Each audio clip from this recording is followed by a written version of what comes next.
Así que los vamos a escuchar mucho a ustedes, pero Vicente Gutiérrez, no te puedes venir para acá. Bueno. Se ha excusado el doctor Macei, que tenía una cosa precisa a partir más o menos de esta hora, así que vamos a empezar la mesa de hoy.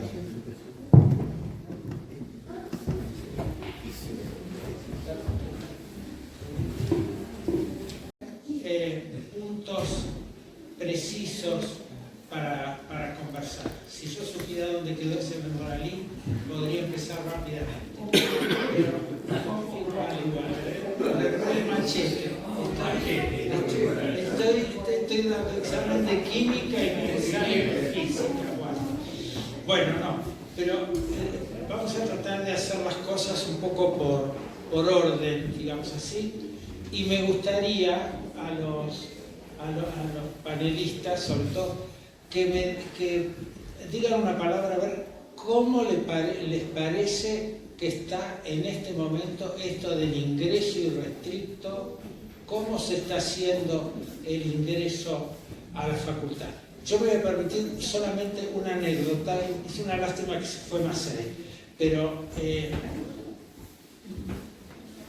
el doctor Macei fue el único director del Hospital de Clínicas por concurso, un concurso que ganó, les aseguro, de punta a punta.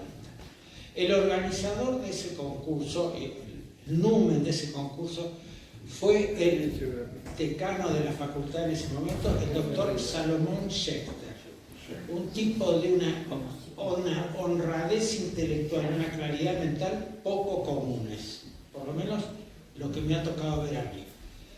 Y resultó que Schechter encaró el decanato pensando en el número enorme de muchachos que se postulaban y cómo andaban, cómo se podía manejar eso.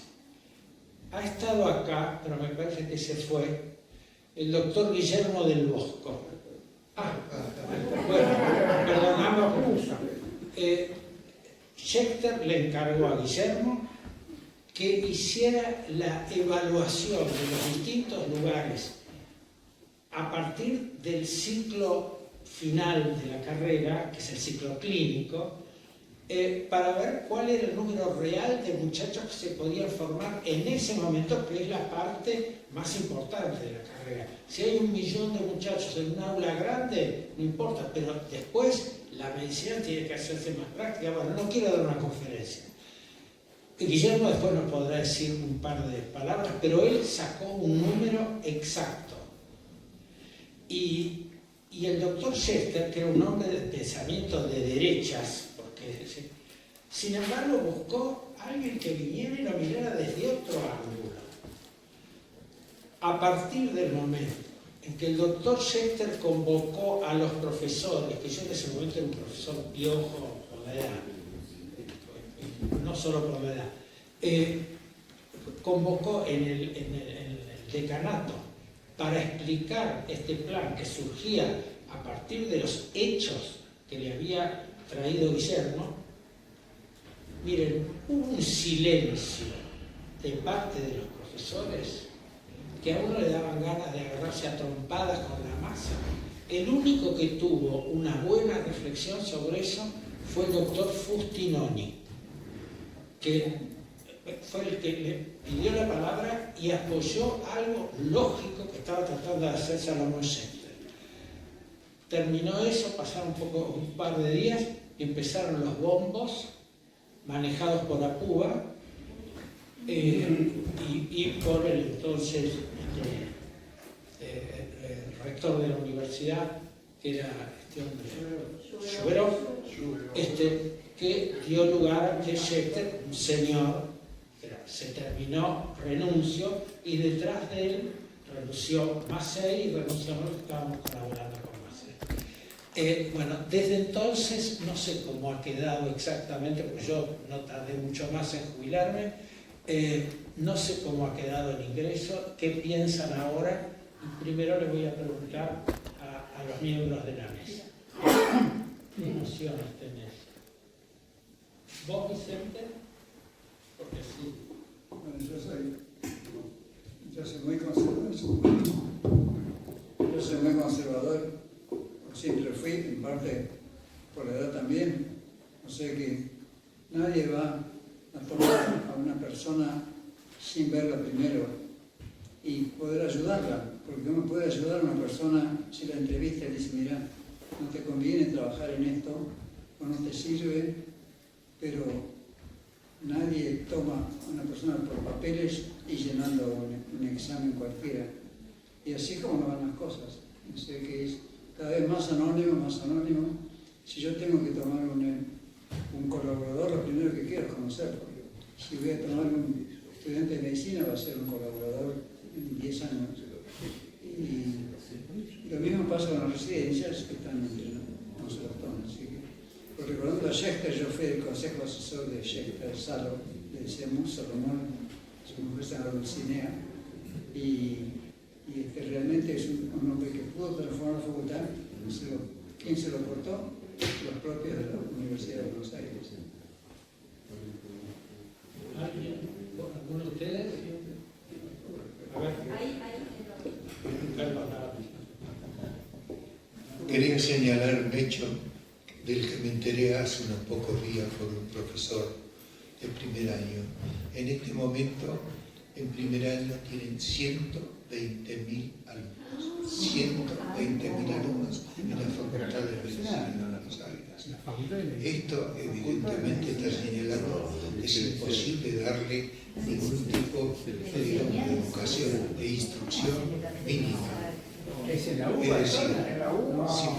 si en la Facultad de Medicina de la UBA en este momento, entre los ingresantes, entre los recursantes, ¿cierto? Hay 120.000 alumnos. Con eso solo estamos diciendo que es imposible. Si vemos después todas las cosas que ocurren a lo largo de la carrera y la calidad de los médicos que están saliendo, estamos viendo, eso se ve además en todos lados, vemos que las residencias no se ocupan. El número de residencias que hay no se ocupan. Es decir, que hay gente que se recibe sin ninguna preparación y ahí está ejerciendo la medicina. El primer problema, sin duda alguna, es ese, el ingreso restricto. No hay que ser limitativo de ninguna forma desde un punto de vista estrictamente humano, pero no tiene sentido que tengamos una cantidad tan grande de alumnos que es imposible de todas formas de darle una instrucción. Yo también voy a estar como Vicente, conservador en ese sentido. Tiene que haber una selección además para la calidad y la cantidad que se le puede dar. Si no, no tiene sentido alguno tener 120 alumnos a los que no se le da ningún tipo de instrucción.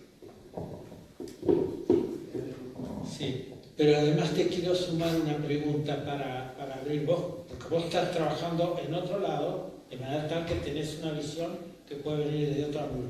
Pero te quiero hacer una pregunta vinculada, que es, ¿qué opinás de esto, de esta suerte de inflación de carreras de medicina que hay? De sedes donde se dan carreras de medicina. A ver, ¿qué opinás?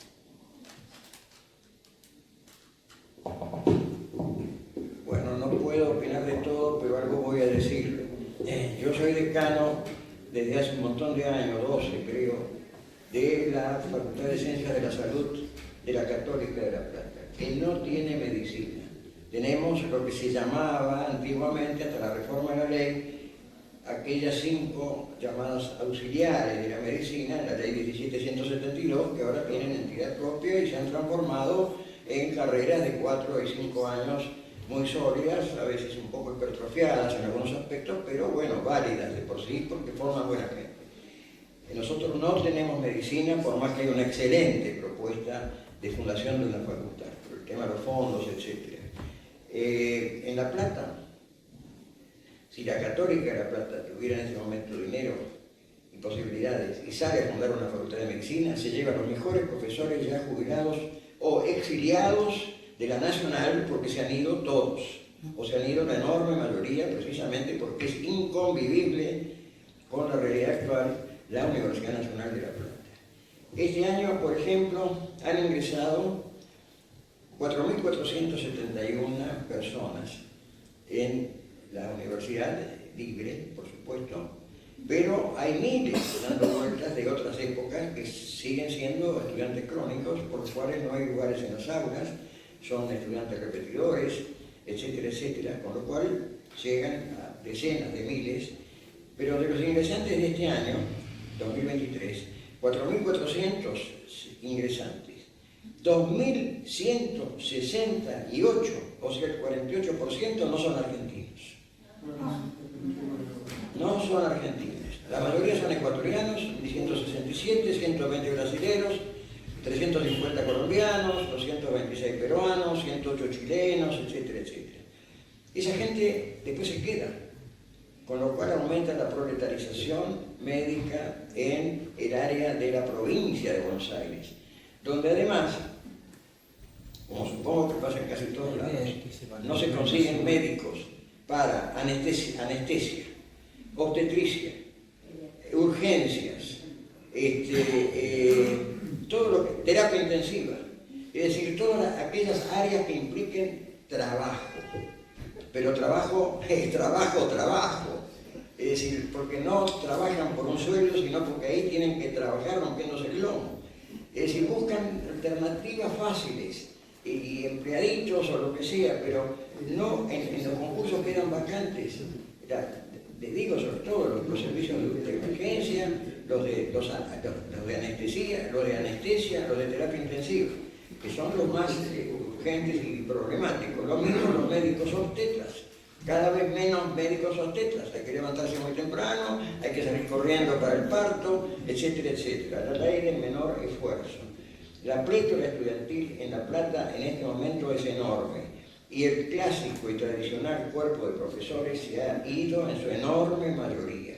Nosotros en la Católica de La Plata en este momento, como no podemos abrir una facultad, por razones económicas, etc., estamos perdiendo realmente excelentes oportunidades de gente que se va.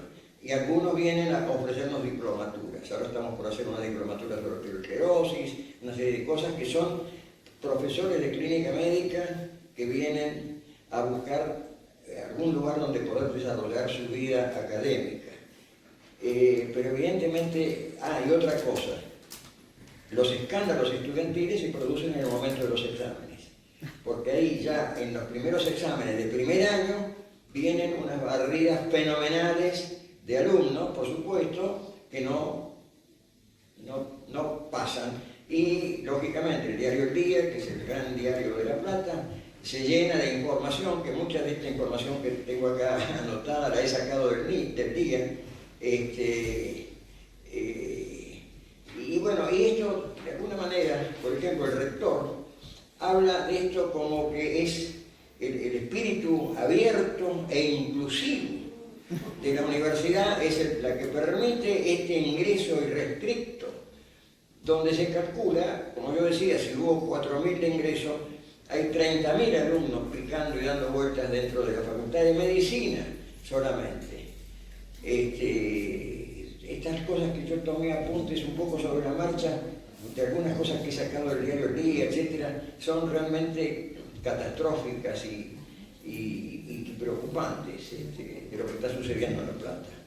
¿Querías que otra cosa querían que dijera? No, está bien, ya eso ya se entiende. Te voy a decir que yo... A ver, señora. Sino en otras carreras, eso, restritos, sin exámenes, muchísimos alumnos sin profesores titulares, porque por ahí hay, pero siempre son alumnos los que terminan dando las clases. Estamos hablando de la oficial, ¿no? Acá en la UBA. Pero en la parte de historia, de humanidades, de literatura, pasa lo mismo. O sea, no es solamente medicina. Medicina es trágico, porque si es literatura es distinto. Pero medicina, que es una carrera tan importante para todos,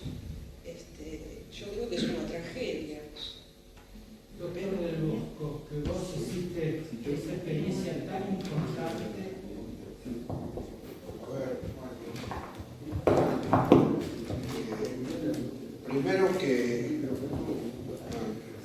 agradezco que me hayas avisado, me gané la tarde con las exposiciones, ¿no? Pero referente a lo que vos comentás, varias cosas. La espléndida gestión de Salomón Schuster, donde yo pude participar en tres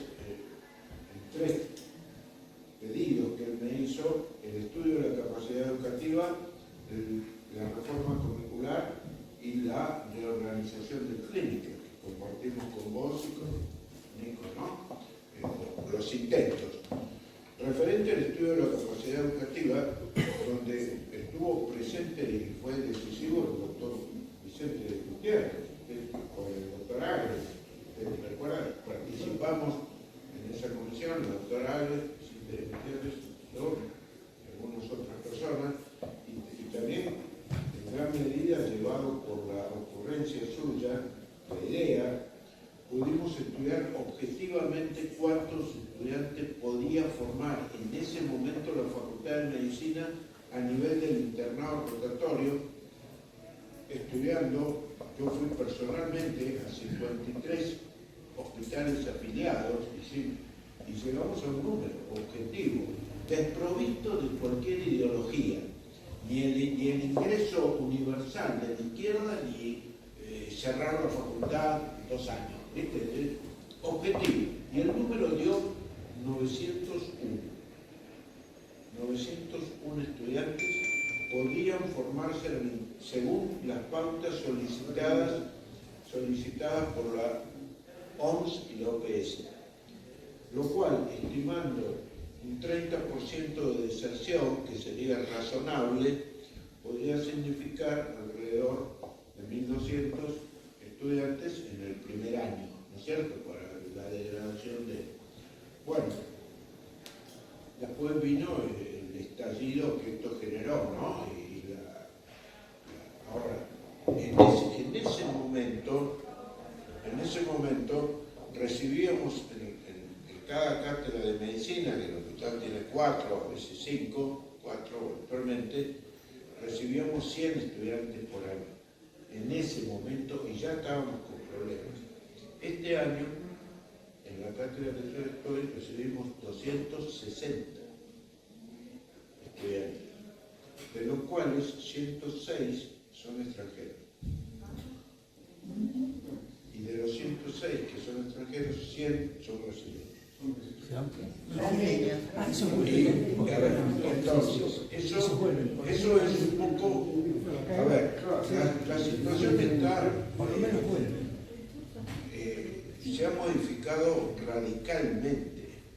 Es radical la modificación, ¿no? Se cursan días alternos, hay esa simulación de la docencia que es el Zoom o la enseñanza a distancia. O sea, por supuesto, como hablábamos hace un rato con Reina, siempre hay, yo hago mi propia estadística, un 20% de estudiantes que se salvan, un 20%. 2 de cada 10 se salvan, pero merced a su propio empuje, talento, ¿no? Ganas. Eso ocurre. Hay un 20% que se forma bien y hay una gran mayoría que no se forma. Y tomando el comentario del doctor Martí, te lo dejo como me interesa. A ver, yo veo que hay 2 fenómenos en curso muy importantes, que no están analizados y que a mí me parece que son sintomáticos de algo profundo que está ocurriendo. Primero, el histórico problema de que teníamos más graduados que cargos de residentes. Eso sigue siendo así, porque hay una cantidad de graduados exótica. Pero ahora no se llenan los cargos de residencia. O sea que hay una gran mayoría de graduados que voluntariamente elige alejarse del que obviamente es el mejor proceso de formación. Y el segundo, esto habría que estudiarlo, me interesa este tema, intento estudiarlo, pero habría que entrar en profundidad, ¿no? Me refiero a sociología, encuestas. Y el siguiente punto, proceso, es la feminización de la carrera. No hay varones. 68, 69, 70, 72, 73% de chicas en los últimos años. O sea, los varones se escapan de la medicina, se van. No quieren estudiar medicina, salen corriendo de la medicina. A ver, esos son... Obviamente uno puede tener respuestas sencillas, fáciles, rápidas, que no deben ser las correctas, ¿no? Creo que hay que estudiarlo, ¿no? El fenómeno. Pero estas son dos cosas que están pasando. A todo esto, agregarle más el impresionante costo de la pandemia. Me refiero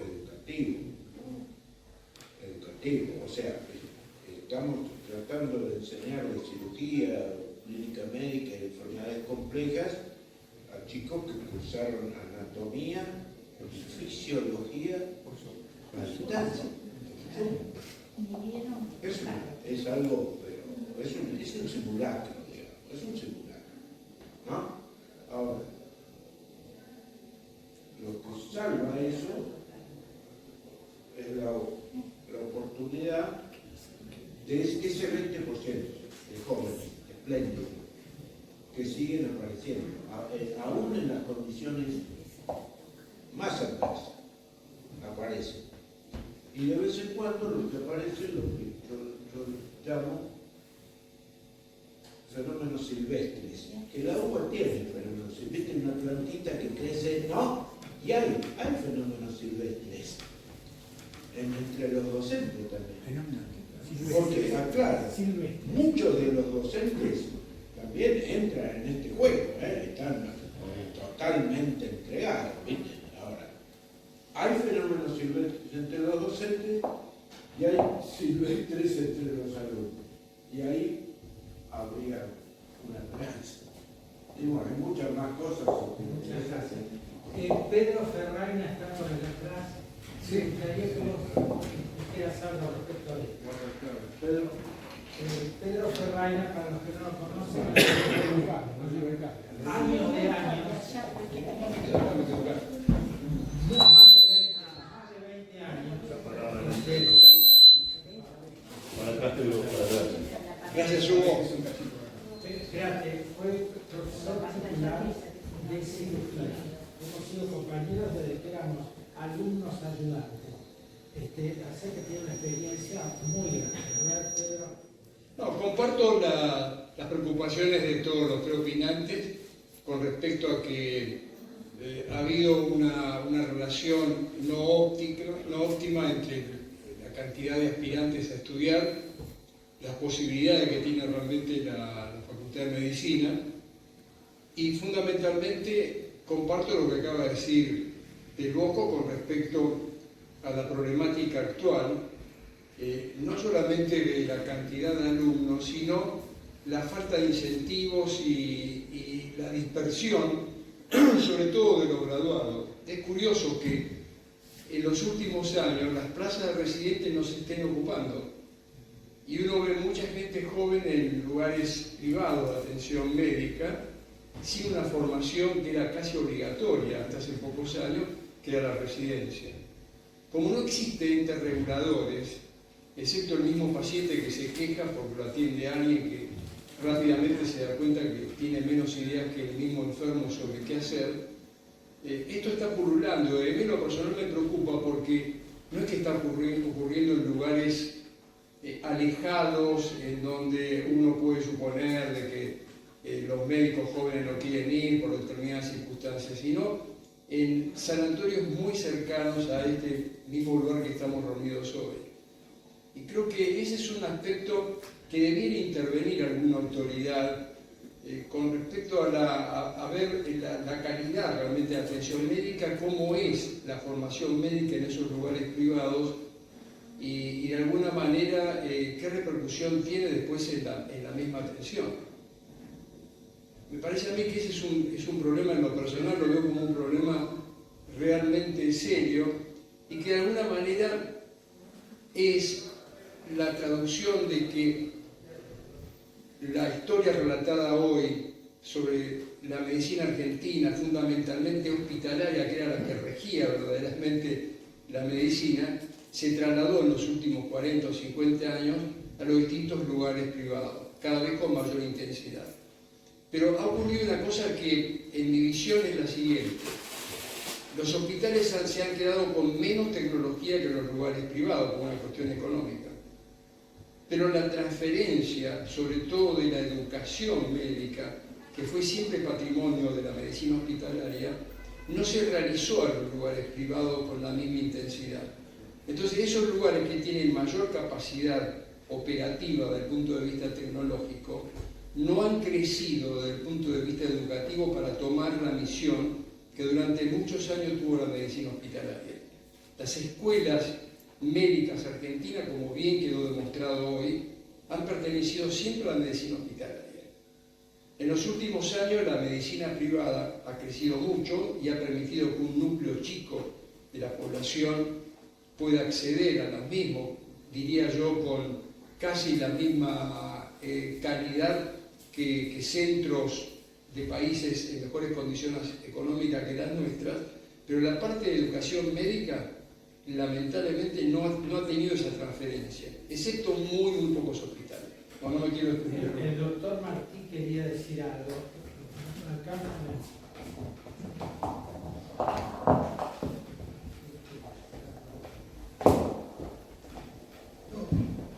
Yo estar completamente de acuerdo en la palabra del doctor Ferraina. Y además, él y todos los que están en esta mesa también tienen el problema de que la medicina que enseñan es una medicina de habilidades y destrezas. Y eso es imposible transmitirlo cuando hay muchísima gente, o por supuesto a través de una pantalla de la televisión. Es decir, son problemas que evidentemente son muy difíciles de solucionar. Y yo creo que lo que dijo el doctor Ferraina también es sumamente importante, en el sentido de que no hay una normativa, no hay una inspección, digamos, de la gente que está ejerciendo la medicina, de cualquier forma. Es decir, si el Estado no se preocupa de eso, ahora pienso también que en parte el Estado no se preocupa porque esas 120.000 personas que están en el primer año de la facultad no figuran como desocupados. Entonces eso también yo pienso que tiene que ver.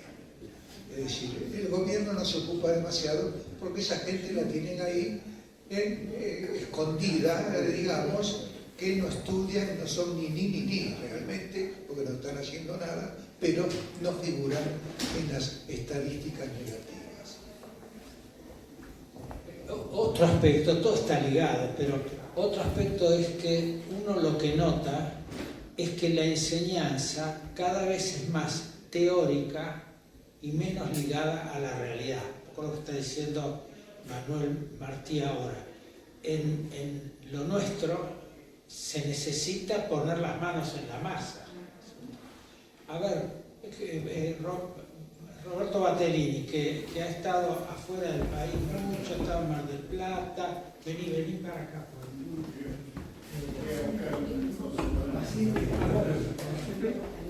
Bueno, nos van a conseguir uno, pero mientras tanto...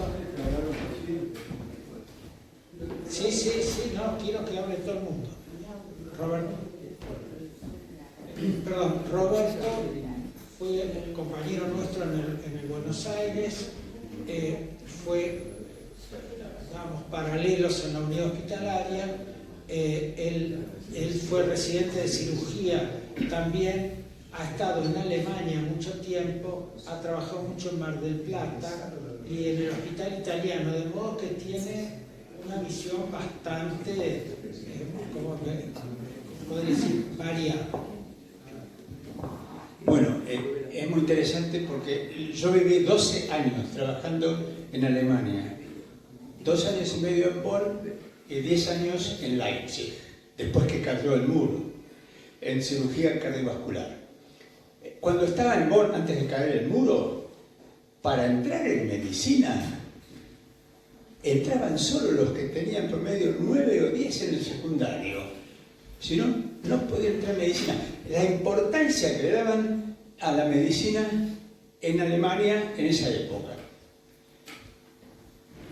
Después regresé a Mar del Plata, trabajé con el más brillante clínico después de Burkua, o con Burkua, Maxit, que es realmente un cerebro, y después, bueno, yo fui a Alemania pero estimulado por Vicente y por Bubi Sanguinetti, que había estado también en Alemania. La cuestión es que se fueron aflojando un poco en Alemania las condiciones, y ahora tenemos que, como es una comunidad europea grande, hay gente de muchos países, desde España hasta hace poco Rusia, Rumania, etcétera, etcétera, que trabajan en Alemania o que se formaron en Alemania, pero que para poder ir allí tenían que tener un buen currículum universitario. Bueno, actualmente, porque hace poco vino un amigo de Alemania y estamos comentando, no sé quién dijo que el fenómeno de las mujeres en las universidades, cada vez hay más mujeres también. Y los hombres quieren estudiar business, economía, lo que da mucho dinero. Ese es un tema importante. No sé qué más puedo decir, pero eso sí, el que anda mal en un hospital, los hospitales son en general públicos o universitarios, pero yo tomo mi tarjeta como si fuera American Express, la tiro en cualquier hospital y me atiendo en cualquier lugar de Alemania, y si me voy de vacaciones, entonces aviso y me atienden en cualquier lugar de Europa. Ese es otro tema de la salud pública que hay que conversar, porque uno debería acá tener una tarjeta, va a Córdoba, Salta, lo que sea, y lo atienden igual. Y eso no pasa. Yo sé que vivo en Vicente López, si yo voy a Tigre a que me atiendan, no me quieren atender. Tengo una prepaga, pero digamos, un paciente del Estado, a menos que sea una emergencia, si no, se tiene que ir al pueblito donde está, salvo el hospital de clínicas, que recibe, o sea, la universidad recibe gente de cualquier lado del país, pero hay una demora bastante importante. Yo he tratado de enviar pacientes de pocos recursos a clínicas en los últimos 2 años, y la verdad que me ha costado hablar con los grandes amigos para que los puedan atender. Así que, bueno, eso es todo. Julio de Lesbiana Rawson quiere hablar en nombre de los pacientes. Bueno, son varias cosas que me resulta interesantísimo de comentar. Primero, con respecto a la práctica, me acuerdo que mi abuelo siempre decía, para la parte hotelera, cualquier clínica, para la parte que te salve en la vida, andar clínica. Mi abuelo compraba las piezas y los gallegos que la vendían en los barrios de Fort.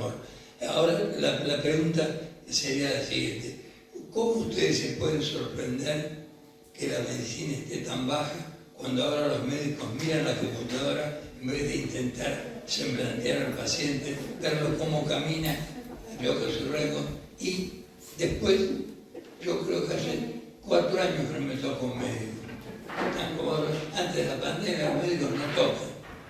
Alfredo Velo me decía siempre, las panzas hay que tocarlas. No, mi consulta viene lo siguiente: cuando me estaba por cortar la pierna, osteomielitis tibia izquierda, todos los traumatólogos habían sido amigos de mi tío Julio o eran amigos de mi tío Roberto. Fito Ferré estaba casado con la prima hermana de mi padre, o sea que Curcius y Ferré me estaban intentando salvar la pierna. La parte clínica no funcionaba, me dio 1,70 m y pesaba, no sé, 11 kilos. Cada vez que me levantaban esa pierna podrida, que me inyectaban penicilina en forma local, eran unas miradas espantosas. Me estaban por cortar la pierna. Me habían dado a leer Piloto sin pierna, Viaje en torno al Mediterráneo de Karinsky, y otro libro que ahora no recuerdo, maravilloso. Pero viene esto a consulta de los paramédicos. ¿Por qué? Porque cuando Ferré estuvo a punto punto de cortarme la pierna, levantaron eso y la cara que puso a Ferré, yo ya sabía jugar bien al truco del póker, a pesar de ser muy chico, era una cosa espantosa, no se necesitaba nada. Además el dolor lo sentía yo también. Pero ahora, ¿cómo progresó acá con los padres médicos? Yo me contacté en su momento y todo, pero después, como no prosperó. Es muy importante que el médico no pueda absorber todo ese dolor que tenemos los enfermos. Para el enfermo que está esperando que lo llegue a ver el médico y le diga, se puede, no se puede, le vamos a dar el alta, hay que operarlo otra vez. Ver la cara de un desesperanzado, a pesar de que Ferré tenía mucha cara de póker normalmente. Pero eso es tremendo. ¿Por qué acá en Argentina los padres médicos? Yo no sabía nada.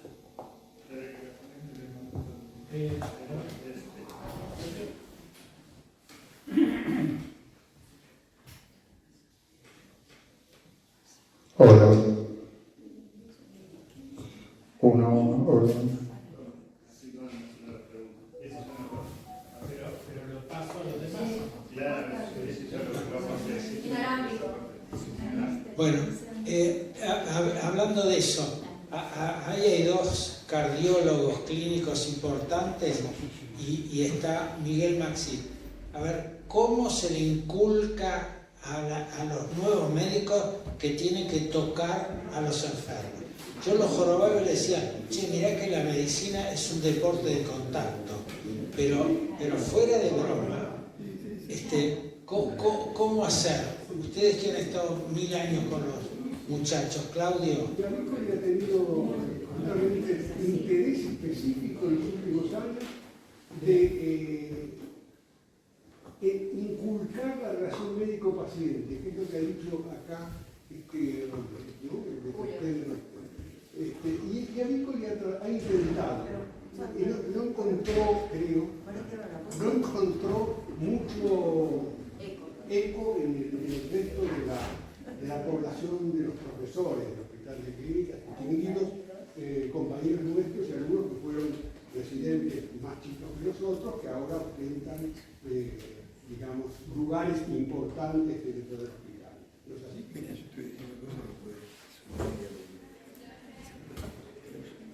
Es así como dice Claudio Bellido.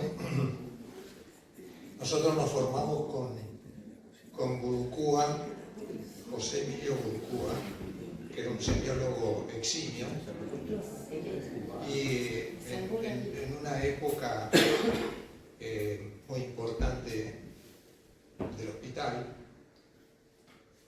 y evidentemente él ejercía el cargo de profesor titular, pero además era el jefe de residentes. Estaba en el hospital desde las 8 de la mañana hasta las 6:30 de la tarde, así que ni se nos ocurría, como residentes, abandonar el hospital mientras estaba el profesor titular que estaba dando vueltas en la sala, que iba los sábados, porque íbamos todos los sábados hasta el mediodía al hospital, pero que recorría el domingo y hacía una revista con el residente que estaba de guardia. Es decir, que era un ejemplo permanente. Entonces, la relación médico-paciente, nosotros la aprendimos de él, porque él revisaba personalmente cada uno de los pacientes que estaban internados. Y veíamos cómo los interrogaba y cómo llegaba a ellos. Y después de un buen rato del interrogatorio, realmente empezaba el examen físico. Pero ya se había ganado al paciente, es decir, el paciente confiaba en que ese personaje que tenía delante era una persona formada y que lo iba a ayudar. Y nosotros fuimos recibiendo durante la residencia ese ejemplo. Entonces, lo que mencionaba Bellido recién es que ya una vez jubilado, quedé como profesor consulto adjunto, y entonces me preguntaron a qué me podía dedicar para darles clases a los pacientes, a los alumnos, por supuesto de cuarto, quinto y sexto año. Y entonces puse relación médico-paciente. Nunca me llamaron. Nunca me llamaron en un hospital escuela. Y además, yo me quedé 2 años, casi 3 años, después de jubilarme, en el consultorio externo. Iba semanalmente, una vez al consultorio externo, y entonces pedía que me enviaran una comisión de alumnos. Nunca me mandaron una comisión de alumnos. Entonces, el intercambio que yo tenía era con los médicos, 2 o 3 médicos más, que estábamos haciendo el ejercicio en el consultorio externo, pero no enviaban a ninguna comisión como para que les enseñáramos cómo interrogábamos a un paciente de consultorio externo y cómo lo empezábamos a tocar, como es el término que estamos manejando en este momento. Y que es fundamental en los médicos. Las destrezas, yo aprendí las destrezas con Ignacio Matacu Liguru, que era nuestro coordinador del internado y de la residencia, y después durante la residencia, teniendo como ejemplo a un profesor titular dedicado totalmente al hospital.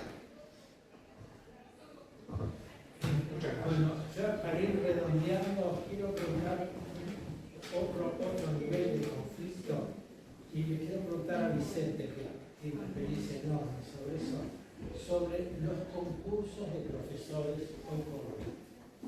Ahora acá está.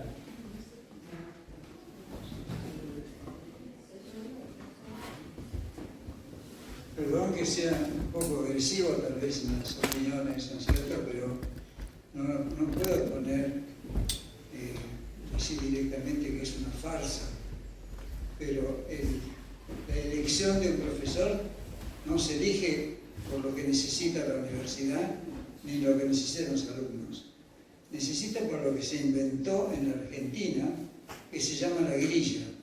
En la grilla van poniendo todos los puntitos que tiene, tantos premios, tantas becas, tantos viajes, tantos lugares que fui a aplaudir, tantos lugares así, y después suman puntos y ese es el profesor.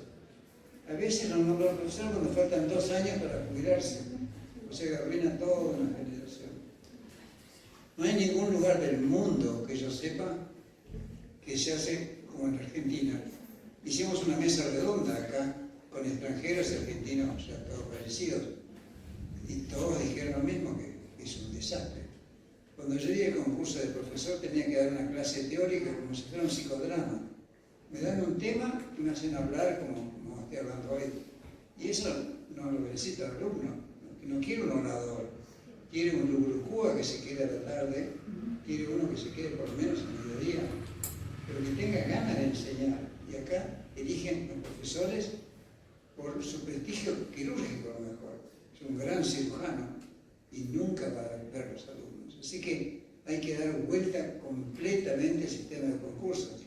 Para eso hay que dar vuelta a la universidad y para eso hay que empezar una segunda reforma universitaria. Estamos usando la reforma universitaria del año 18. En lugar de, esa fue una muy buena reforma, muy buena, pero la hemos ido deformando. Ahora es la deforma actual de la reforma. Y mientras yo he tenido que ir a exámenes en Córdoba, Rosario, donde en la mesa examinadora había un alumno tomando el examen a un profesor. Ridículo. Y en Córdoba, uno del personal de maestranza participa también, pero no opina, pero se sienta y escucha. Entonces casi vamos de ridículo en ridículo, y como es, y muchas cosas. Creo que el camino es una reforma total, empezando por los nuevos profesores. Y los que estamos ahora, bueno, lo que tuvimos y lo que tenemos muy malos. Bueno, yo voy a hacer la última pregunta, después se hacen las que quieran y los comentarios que quieran, pero me gustaría que sobre esto se afirmara bastante. Y le quiero preguntar a Fermín, que la ha escrito y pensado mucho, este problema que hay hoy entre la ética médica que hemos querido aprender todos, y este asunto de la bioética, que es lo que hoy se les enseña a los enfermos, porque me consta, porque Schechter también, lo siento muy frecuentemente, porque lo siento un tipo, no soy amigo, pero lo siento un tipo muy afín. Schechter fue el que empezó queriendo que se enseñara esta materia ética en la facultad, porque si no hay un silencio bárbaro, uno se maneja con el dolor y la muerte y nadie le ha hablado en 6 años, y en la residencia tampoco. En la residencia te topas de golpe con el dolor y con la muerte, pero nadie te dijo una palabra sobre eso. Bueno, Schechter lo planteó. A mí me pusieron en una de esas, tuve un suspiro, y me pasó como a vos, que no te mandaban enfermos, Oscar. Bueno, a mí no me mandaban alumnos, porque yo una vez organicé una mesa para hablar de esto frente a los alumnos, donde además de haber puesto 2 o 3 colegas de distintas especialidades, puse a la jefa de enfermería de cirugía y al capellán del hospital. Sí, pero me hicieron la cruz al revés. Nunca más mirá que yo insistí pidiendo, nunca más me mandaron una comisión, bueno, me di por despedida.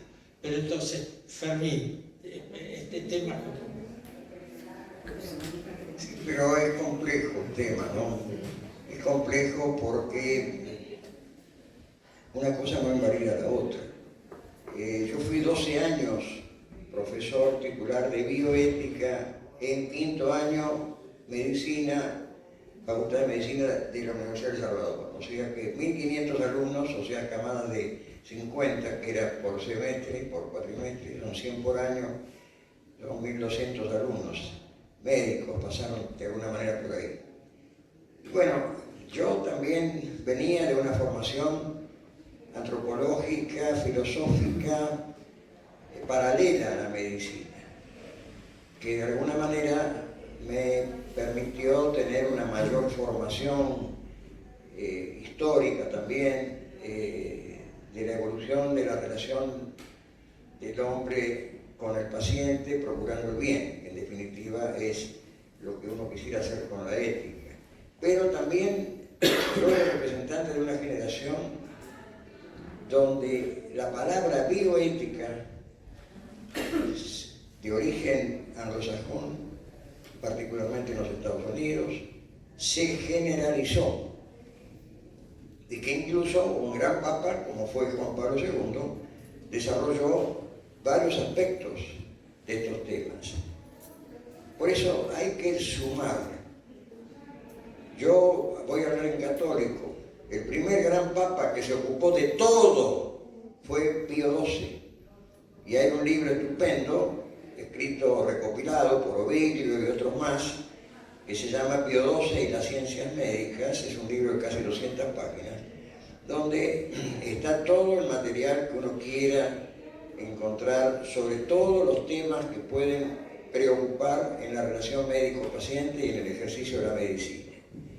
Y después, muchos años después, surge una realidad que se va gestando por circunstancias propias de la medicina norteamericana, fundamentalmente, y por un pedido que hace también el presidente de la República a una comisión que encare el tema de la humanización de la atención médica en crisis. Estamos hablando de la década de los 70, más o menos. Y ahí aparece esta nueva línea que la llevan adelante Beecham y Childress, 2 americanos que no son médicos, eran de formación filosófica fundamentalmente, que responden a una medicina, responden a un pensamiento pragmático que es de origen anglosajón y que es muy distinto de nuestra forma de pensar muchas cosas, los latinos. Pero yo soy partidario de la síntesis en ese sentido, es decir, tanto la ética clásica como la bioética han hecho aportes. La ética clásica es la columna vertebral, por supuesto, ¿no? La bioética ha hecho aportes específicos vinculados al bios, o sea, a la relación con una persona o con un animal, supongamos también. O sea que hay planteos, cánones de actuación bioética con animales de laboratorio, que son naturales y normales y obligatorios. Por eso entonces, nosotros en La Plata, por ejemplo, todas las carreras tienen bioética. Algunas la dan médicos, muy pocos. Las demás la dan gente de filosofía. Porque hay una introducción ética general, tradicional, y una segunda parte con la enseñanza de la aplicación al ser humano enfermo, el bios, donde está todo lo que ya sabemos, relación médico-paciente es lo primero y lo más importante. Relación médico-paciente es lo más importante y a lo que se le pone más énfasis. Y después aparecen toda una serie de circunstancias que se dan en este momento de la modernidad, digamos, ya sea por la inseminación artificial o todos los problemas que van surgiendo en el desarrollo de la medicina tecnológica, pero que en definitiva se centran en lo que hace a la relación médico-paciente, como hablaba acá Iavícoli y Bellido recién. Y esa relación médico-paciente está vinculada fundamentalmente al respeto de la persona humana y el reconocer en el otro una persona con la cual se está hablando, que es el interlocutor. Y ahí es donde aparecen los viejos conceptos de la antigua ética. Es decir, sin una buena formación antropológica, solamente con praxis no se resuelven un montón de problemas. Por eso la concepción tradicional es, primero es la visión, el estudio y después es el hacer. En definitiva, hoy en día la bioética se ha transformado un poco en una especie de charla y de ponerse de acuerdo con respecto a un paciente en el comité de bioética. Y lo que se procura no es una solución ética, sino, bueno, salir del paso negociando o consensuando. Y en ese aspecto muchas veces no puede haber consenso. En ciertos momentos, por ejemplo, frente a un enfermo terminal, en determinadas formas, se sigue o no se sigue, pero yo quiero sumar, no quiero fracturar. Yo creo que la ética clásica es un aporte básico sobre el cual esta concepción moderna denominada bioética se suma. Lo que pasó con el CAEM, Consejo Académico de Ética Médica. Uno de los académicos era Jauregui, creo, que claro, que se negó a que se hablase de bioética, sino solamente de ética, lo cual está bien, pero la bioética es una corriente moderna que mientras no se contradiga o no se ponga enfrentada con los cánones tradicionales de la ética médica tradicional, se tiene que sumar. Y bueno, es una realidad mundial, además, es una realidad mundial, con la cual, claro, tiene una gran impronta anglosajona. Es muy distinta la impronta anglosajona de lo que se llama la bioética del Mediterráneo, que es una ética más al estilo de lo que es la formación clásica antropológica que podemos tener nosotros los latinos. Tal es así que hay dos trabajos interesantes, uno de un americano, Thaler creo que era, precisamente sobre la bioética vista por los latinos. Y hay uno muy bueno por una persona que vos conocés, que es la hermana Lugo. La hermana Lugo tiene su tesis. Claro, Elena Lugo, que es una Schoenstatt, tiene su tesis hecha en Georgetown, porque ella es bilingüe, porque es puertorriqueña. Es decir, ella nació en Puerto Rico, norteamericana, y a sus meses ascendencia española 100%. Ella hizo un trabajo de relación médico-paciente que es un libro muy lindo. Yo lo usé mucho y lo recomiendo, lo presto, que es precisamente relación médico-paciente visto desde la óptica de un pensamiento latino, como es ella, en un ámbito absolutamente sajón como el que se formó, que es Georgetown. Y en Georgetown están las dos líneas también, porque Edmund Peregrino y Thomas Mann, dos grandes pensadores. Edmund Peregrino fue profesor titular de clínica médica en la New York University, una de ellas, y Thomas Mann viene de la filosofía, pero fue en Loyola University, profesor. Estaban metidos hasta la maceta con el tema de la bioética y participan en Georgetown de las discusiones, pero son de una óptica diferente. Por eso yo insisto en una convivencia, en una coexistencia entre la ética clásica, que es la madre, y los aspectos más pragmáticos de la bioética. Lo que pasa es que se han... Sí, perdón. Perdóname porque nos pidieron para dentro de unos minutos el salón y acá Manuel quiere decir algo. Tenemos 15 minutos. 5 minutos. La característica de la ética anglosajona es el criterio utilitario. Yo pienso que es el que está molestando desde un punto de vista teórico a toda la idea de la ética, que es un criterio que deja completamente de lado todo lo que sea más antropológico o filosófico. Yo estuve en una comisión que hizo el programa de ética para la carrera de medicina, en la Facultad de Medicina, que se dividió en dos cursos, uno para el básico y otro para el clínico. Hicimos un programa y después edité 4 cursos de bioética. Yo no estoy en contra de que haya una materia de bioética, pero pienso que eso es algo teórico que no llega al fondo de la gente. Pienso que la ética tiene que ser enseñada por cada uno de los profesores.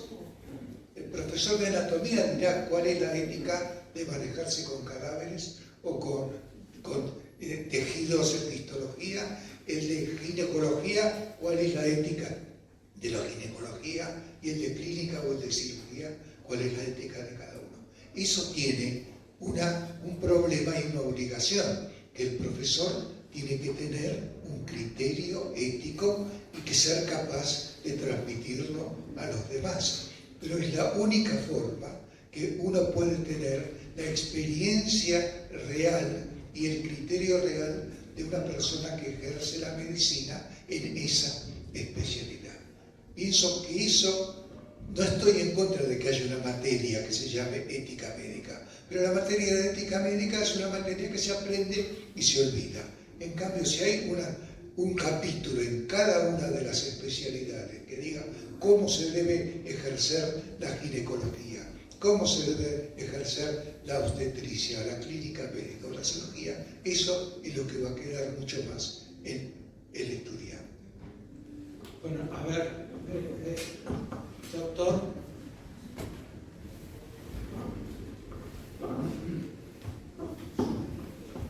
¿Qué tal? Me presento muy brevemente. Yo soy el doctor Martín Seguane, profesor por concurso de la Universidad de Buenos Aires, Facultad de Medicina de la UBA. Estoy con 80 años de edad y 7 meses o 8 meses. Vivo con mi mujer, que ella trabaja, sí, continúa trabajando. Yo a los 80 años reales me jubilé. A partir de ese momento, cursé con el doctor Macei Egidio, con cuyo hijo, 2 hijos, ¿no es cierto? Y con varios de los que están acá, excelente. No tengo nada que opinar y suscribo el 95 o 99% de lo que se está diciendo acá. Somos todos profesionales de lo mismo. Pero quiero tocar un tema que no lo dijeron. A partir de estos 6 meses que estoy solo en casa, porque no tenemos los hijos, uno está en el Hospital Austral, el otro en Mar del Plata, no sé, que no es médico. Veo mucha televisión, muchísima, paso los canales, mucha propaganda de la industria farmacéutica para medicamentos de venta libre y no de venta libre tampoco. Fíjese, por ejemplo, este es el prospecto lepredual, que tiene un antigripal, no peligroso, pero tiene 4 fármacos, ¿no es cierto? De lo que dice acá el laboratorio, que es excelente, como de lo que hace, critico nada más la publicidad que hacen a través del prospecto. Acá, de todo esto, con la primer columna de las 4, con la primera es lo que hay que decirle a los pacientes. Todo esto de lo demás es enseñarle cómo tiene que tomarlo. Veo canales de televisión, los de números bajos, el 15, el 16, el 17, también hacen propaganda de medicamentos de venta libre, pero le dan una extensión para que la gente lo compre. Es una barbaridad. Estas 4 columnas del Predual, con una basta. Algo hay que decirle a los directivos, que muchos de ellos han colaborado en la formación de los médicos, en las facultades, etcétera, que no lo niego para nada, y además la industria farmacéutica argentina es muy buena, está muy bien conceptuada, pero con el médico, por eso no vuelven al médico. No vuelven al médico porque el médico... Disculpame, eso apunta a algo que no pudimos tocar. Es una competencia. A la serie de la autonomía Totalmente desleal. Es un volante. Con el lado de la autonomía, y por el otro lado, es el médico paternalista. En bioética, la palabra paternalismo, que viene del pater, es una mala palabra. Entonces, ¿qué hacen? Quieren que el enfermo aprenda él a comprar remedios, que se automedique, todas cosas. Sí, no, eso no quiere. La bioética no quiere eso. La autonomía quiere decir, yo no me quiero operar del corazón, no me opero. Y sigo con tratamiento médico, es eso. El otro tema es terapia intensiva. Yo hice el curso de Magnetti, vos lo conocés a Magnetti. Bueno, hice los 2 años con Magnetti, de fines de semana en Mar del Plata, el encarnizamiento terapéutico en las terapias intensivas, había que estudiarlo para ver cuándo damos orden de no reanimar. Bueno, nos están echando.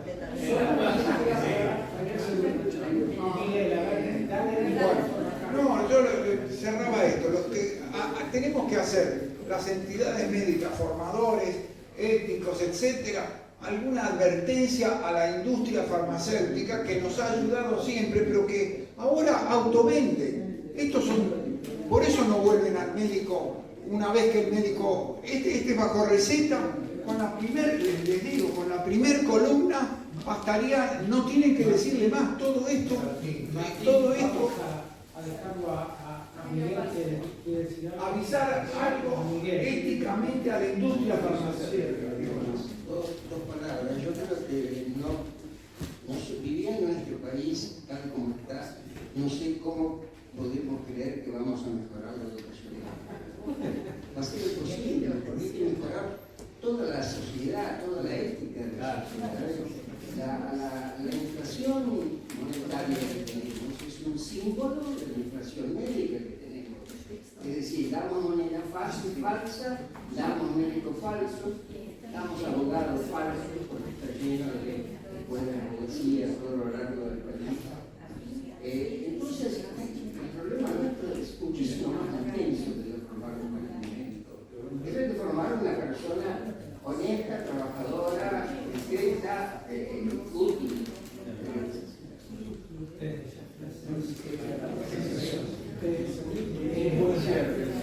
Terminamos, solo quiero decir una cosa respecto de las mujeres médicas. Yo les puedo asegurar que yo tenía todos los prejuicios. Hoy yo tengo un pequeño grupo muy bueno de gente que me ayuda a hacer un poquito mejor que todas. Es una mujer, es residente de cirugía torácica, buenísima madre, buenísima esposa, que tiene la ventaja como mujer de la prolijidad, de de meterse en los problemas y de los dedos más finitos que en cirugía hacen. Así que